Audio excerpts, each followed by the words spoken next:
Welcome to my channel Aditya teacher. तो friends हम लोग आज के इस वीडियो में बात करने वाले हैं अभाज्य गुणनखंड के बारे में जानने वाले हैं।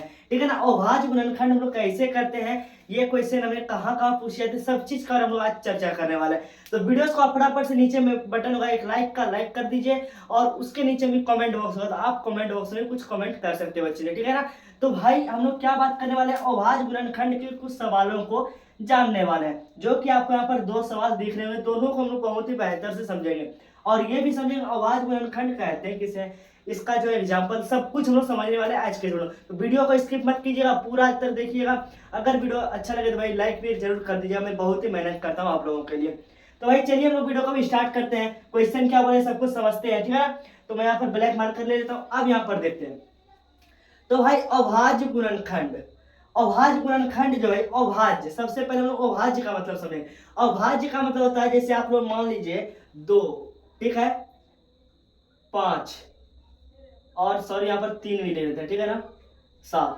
अब देखिए आप जब भी इसमें जो है भाग करोगे या फिर मतलब जैसे होता है ना भाग करोगे, तो इसमें किससे हो, बस खाली 2 और 1 इसी से हो सकता है। मतलब 1 से और 2 से ही लग सकता है, गुणनखंड हो सकता है। और 5 में से आप लोग करोगे तो भाई 5 गुना 1 मतलब इधर 1 से जाएगा फिर 5 से जाएगा, मतलब और कोई संख्या से नहीं जाएगा। यहाँ पर 3 भी जैसे देख लीजिए 1 से 3 से, 7 जैसे मान लीजिए, बहुत सारे एग्जाम्पल है बट यहाँ पर मैं 4 ही लाऊं, 1 से गुना 7 यही सबसे जा सकता है।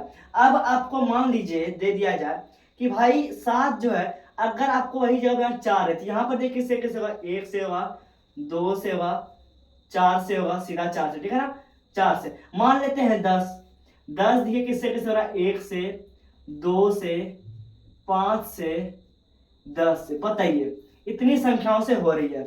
मगर यहां पर देखिए भाई कि ये जो आपकी संख्या यहाँ पर दी गई है ना, इसमें से ये 2 ही संख्या से जो हमारे यहाँ ना गुना मतलब भाग लग सकती है, तो उसी को हम लोग जो है अभाज्य गुणनखंड कहते हैं, मतलब अभाज्य कहते हैं। अब गुणनखंड किसे कहते हैं इसको भी हम लोग समझते हैं, आइए। ठीक है ना। तो भाई इसे इरेज करते हैं। चलिए अब हम लोग जो है ना गुणनखंड भी समझते हैं। गुणनखंड किसे, गुणनखंड का हम लोग यहाँ पर समझते हैं। ठीक है ना। गुणनखंड मान लीजिए आपको ऐसे दे दिया जाए 10, 10 का आपको गुणनखंड करना है, किससे करोगे, तो 5 गुना में 2 हो जाएगा गुणनखंड इसका। ठीक है ना, 12 दे देगा। ठीक है ना, 12 तो 6 गुना 2।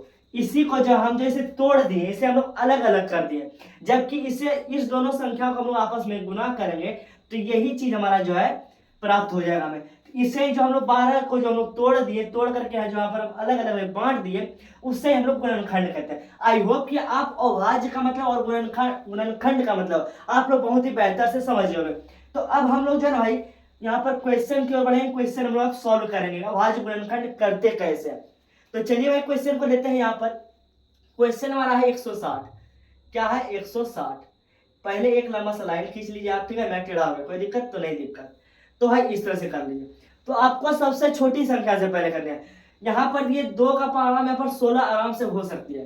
तो 2 का पारा में 16 कितना होगा ना, 2 8 16 होता है, 2 8 बार में, तो यहाँ पर आप 8 लिख दीजिए। ये 0 आप यहाँ पर उतार दो।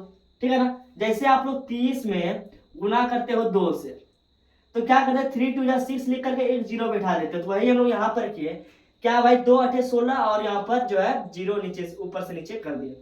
फिर यहाँ 2 4 बार में फिर 0 उतार दीजिए। फिर यहाँ पर ये 2 2 बार में हो जा रहा है, फिर ये 0 उतार दीजिए। फिर ये 2 10 बार में हो जा रहा है, फिर यहाँ पर एक 0 2 5 बार में और ये 5 1 बार में।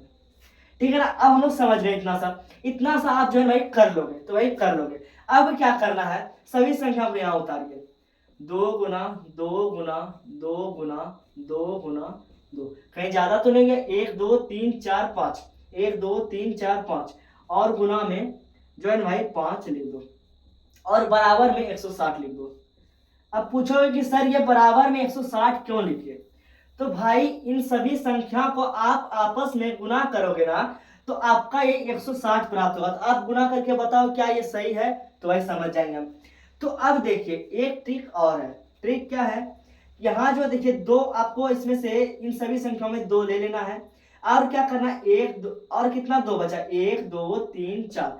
आपको क्या करना, 2 पर पावर जो मतलब घात जो हम लोग क्या करेंगे 4 कर देंगे और क्या करेंगे यहाँ पर गुना करके जो है भाई हम लोग क्या करेंगे ना 5, तो 5 के पावर 1 कर देंगे। ये भी आपका आंसर जो है गलत नहीं होगा। मतलब मैं आपको दोनों तरीका से समझा दिया।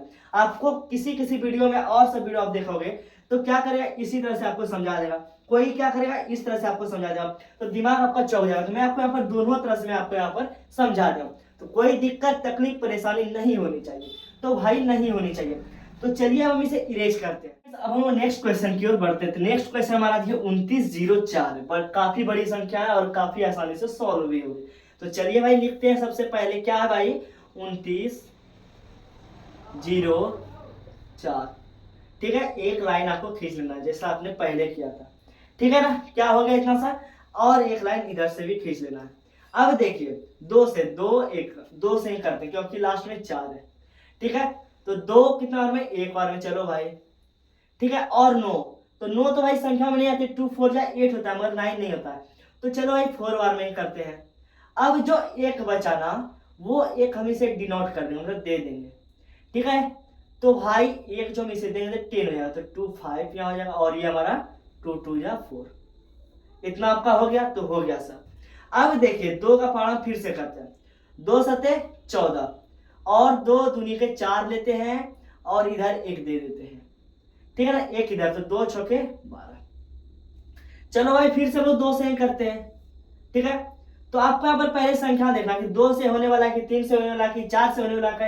एग्जाम में तो आपको पूरा कॉन्फिडेंस के साथ एग्जाम आपको देना होगा ना, तो आप पहले से रिवीजन करो बहुत ही धड़ल्ले से, ठीक है। तो 7 है तो 2 को करेंगे 2 3 या 6, एक हम इसे दे दें, तो 2 6 जा 12, फिर जो हमारा है भाई इधर 6 या 2 3 या 6। अब देखो 2 से नहीं होगा क्योंकि यहाँ पर देखो 3 3 आ रहा है। जब भी करना सभी संख्या में एक ही से करना। एलसीएम में क्या होता था ना, मतलब इधर 2 से अलग अलग संख्या से भी उसमें आप कर सकते थे। एलसीएम वाले वीडियो में आप जरूर ही देख लें। तो चलो भाई यहाँ पर देखते हैं 3 से, 3 एक हम 3, 3 दूनी के 6, ओह सॉरी, ठीक है ना। यहाँ पर आपको गैप में, मतलब यहाँ पर बिंदु नहीं देना था। 3 एक हम 3 और जो है 3 तिया के 6, और नहीं 3 2 बार में होता है ना, सॉरी, और 3 बार में। अब ये कितना बार में होगा, तो भाई होगा आपका 11 में। 11 का पढ़ा आप 11 बार पढ़ो तो आपका क्या आ जाएगा, बस यही आ जाएगा। फिर आप क्या करो 11 एकम 11, 11 को 11 बार पढ़ो तो 121 आपका प्राप्त होता है। तो अब आपको क्या करना है, इन सभी संख्याओं को यहाँ पर लिखते हैं, ठीक है ना, साइड में लिखते हैं इधर। तो भाई यहाँ पर देखिए 2 गुना 2 गुना 2 गुना 3 गुना 11 गुना 11, ठीक है। तो इसका आंसर क्या होगा 2904। आप जो है भाई इस तरह में भाई गुना करके चेक भी कर सकते हो क्या मेरा आंसर सही है। आप इन सभी संख्याओं गुना करोगे तो आपका यही प्राप्त होगा। अगर आपका 2905 प्राप्त हो जाता है, 2910 प्राप्त हो जाता है, तो आपका आंसर गलत हो जाएगा। तो भाई आप जो गुना करके देखो क्या ये सही आंसर है, तो आप एक बार कमेंट कर देना। अब एक और ट्रिक जो मैंने पहले बताया उसको यहाँ पर ही बताते हैं। आपको 1 2 लेना है और 1 3 लेना है, नहीं पहले 2 का धना कितना था, 1 और 2, तो 2 की पावर 2 कर देना है, फिर गुना 3 का पावर 1 ही है तो 1 हो जाएगा, और 11 का पावर 1, 11 का पावर 2 हो जाएगा, ठीक है ना। तो भाई चलो इसी टाइप से हम लोग समझे ना कि कितने होते हैं हम लोग के। तो यहाँ पर 11 के यहाँ पर देखो ये जो हमारी है ना इतने हम लोग को यहाँ पर निकली, 11 का पावर यहाँ पर हमारा 2 ही होगा। तो ये आपकी जो है आंसर ये वाले भी हो गए, ठीक है ना। क्या आपको समझ में आ गया? तो आई होप कि मैं उम्मीद करता हूँ कि आप लोग अच्छे से समझ गए होंगे। तो भाई समझ गए तो एक बार लाइक कर दो इस वीडियो को, चैनल पर नए तो चैनल को भी सब्सक्राइब कर दो। तो हम लोग मिलते हैं नेक्स्ट वीडियो में, तब तक के लिए tata bye bye see you.